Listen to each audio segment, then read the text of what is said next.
ഈ wooden stick വാങ്ങി വെച്ചിട്ട് കുറച്ചായി. ഇതുവരെ ഇത് യൂസ് ചെയ്ത് ഒരു ക്രാഫ്റ്റും ചെയ്തില്ല. ചെറുതായി പൊടി പിടിച്ചു തുടങ്ങി. സോ ഇന്ന് ഇത് യൂസ് ചെയ്ത് ഒരു ക്രാഫ്റ്റ് ചെയ്യാം with the help of cardboard roll. Wooden സ്റ്റിക്കിന്റെ ലെങ്തിൽ 2 പീസ് കാർഡ്ബോർഡ് റോള് കട്ട് ചെയ്തെടുത്തു. 2 പീസിന്റെ ഓരോ വശവും സർക്കിളിൽ കട്ട് ചെയ്തെടുത്ത കാർഡ്ബോർഡ് കൊണ്ടൊന്ന് കവർ ചെയ്തെടുത്തിട്ടുണ്ട്.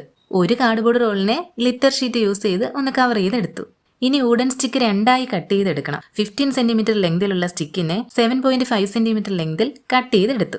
ഓരോ പീസും ബ്ലാക്ക് കളർ പെയിന്റ് ചെയ്തെടുത്തിട്ടുണ്ട്. പൊടി പിടിച്ചു തുടങ്ങിയത് കൊണ്ട് പെയിന്റ് ചെയ്തില്ലെങ്കിൽ ചെയ്യുന്നത് ഫുള്ള് വെറുതെ ആയി പോകും. പെയിന്റ് ഒക്കെ ഉണങ്ങുമ്പോഴേക്കും ഒരു കാർഡ്ബോർഡ് റോളിൽ സ്റ്റിക്ക് ഒട്ടിച്ചെടുക്കണം. ഫുൾ ഒട്ടിച്ചെടുത്തിട്ടുണ്ട്. പിന്നെ പെയിന്റ് ചെയ്ത സ്റ്റിക്ക് തികയാൻ സാധ്യതയില്ലാത്തതുകൊണ്ട് ഗ്ലിറ്റർ ഷീറ്റ് ഒട്ടിച്ച കാർഡ്ബോർഡിനെ ഞാൻ 2ആയി കട്ട് ചെയ്തിട്ടുണ്ട്. ഒരു പീസിന്റെ ഒരു സൈഡ് ഒന്ന് കവർ ചെയ്ത് കുറച്ച് സ്റ്റിക്കേഴ്സ് ഒട്ടിച്ചു. കളയണ്ട, അത് ഒരു ഫ്ലവർ പോട്ടാക്കാം.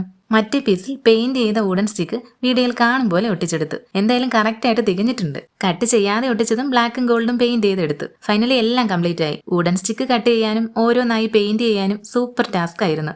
ഫൈനലൊക്കെ ഇഷ്ടമായാൽ ലൈക്ക് ചെയ്യാൻ മറക്കല്ലേ.